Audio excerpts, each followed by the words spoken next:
My mate called me up and said, there's an event coming I wanted to perform. I was like, cool. After 20 minutes, I had something written, right? And this is called Black Present. So this is my last poem, and it's called Black Present. So we're here to celebrate our Black history. You see, I learn something new about our culture every day. I guess that's the Black mystery. You see, I love our culture. There's something in the essence, but I say we take Black history and move it into the present. You see, when I was younger, I did my first project on Frederick Douglass. He was a slave man turned writer, real triumphant.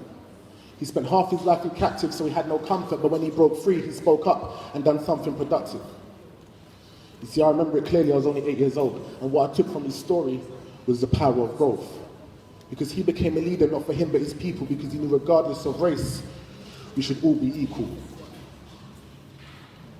When you look back on our history, you realize it's amazing, because our culture influences all sorts of races. So although we had to struggle, I wouldn't want to change it, because I'm influenced by Black people on a daily basis. I mean, my favourite player was Ledley King. And that's a real captain. He always went in. He looked like a leader whenever he was pictured. He would have won a league title if he weren't always injured. My favourite poet, Benjamin Zephaniah. Another great man, a real true writer. I mean, what's talent without being a trier? He proved when you're at the top, you can still get higher. You see, I met him once. He said, Aaron, stay great. I said, sir, I'll try. But I weren't into poetry, so I weren't going to lie. He said, are you a poet?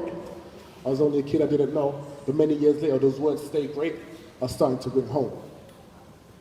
My favourite musicians, Bob Marley and Sam Cooke. They were legends in music, they were damn good.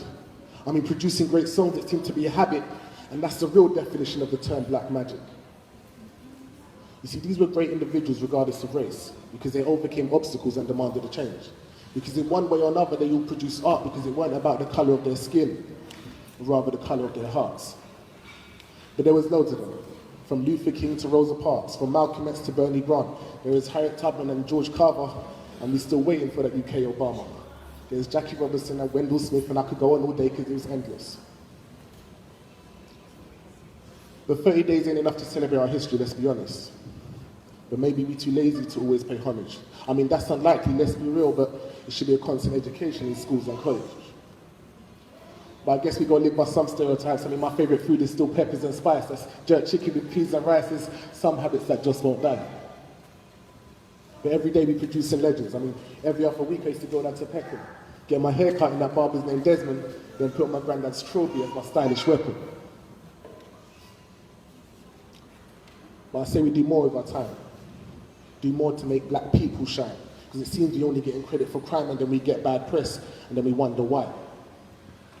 But we have to embrace our culture. We never gave it a month. They did, to control us.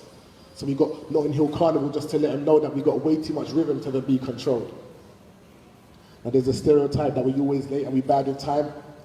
Now I know it's a funny joke, but I hate that line. Because what it says is we're not on our job and that's meant to be the truth, but it's really not. You see, I'm all about a movement and making changes. If you look for our history, you see we've done it in stages. You know we ain't scared, we're so courageous, I'm all about loyalty. I only shop in Sainsbury's. Because development is within unity. And unity is in the word community. Because we're so powerful when we stick together, it's not Black history, it's Black forever. Aaron James, thank you very much. Thank you.